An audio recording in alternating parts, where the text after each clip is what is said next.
สวัสดีค่ะก็กลับมาช่องรักสุขภาพอีกแล้วนะคะ ช่องของคนรักสุขภาพค่ะ วันนี้นะคะเอาสูตรขนมนะคะเจถึง2สูตรด้วยกันนะคะสำหรับคนลดน้ำหนักนะคะมาฝากกันค่ะ ก่อนไปดูอย่าลืมกดไลค์กดแชร์และกด Subscribe ค่ะเดี๋ยวเราไปดูวิธีทำสูตรแรกกันก่อนเลยค่ะ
นมถั่วเหลืองนะคะในเซเว่นได้ค่ะแต่อันนี้นะคะเลือกใช้น้ำนมถั่วเหลืองที่ทำเองนะคะสูตรอยู่ข้างล่างนี้นะคะ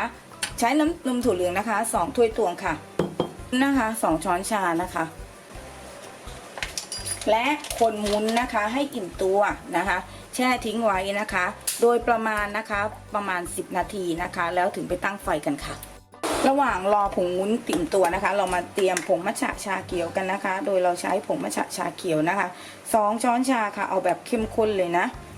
แล้วคนผสมกันค่ะแล้วพักทิ้งไว้นะคะนี่นะคะ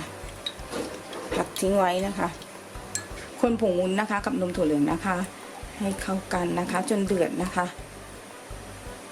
หลังจากเดือดแล้วนะคะให้ใส่ผงมัทฉะชาเขียวนะคะที่ละลายไว้นะคะนี่ค่ะผสมกันนะคะให้เข้ากันนะคะ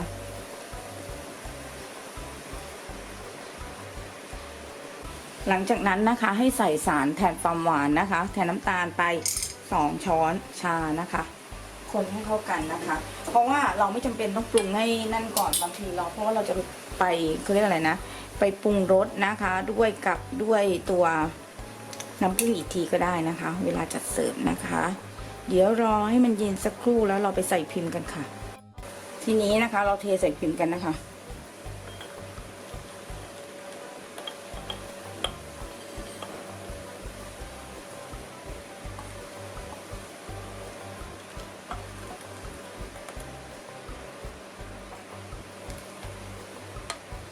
จากเซตตัวนะคะเป็นลักษณะอย่างนี้นะคะเดี๋ยวเราจัดเสิร์ฟกันนะคะ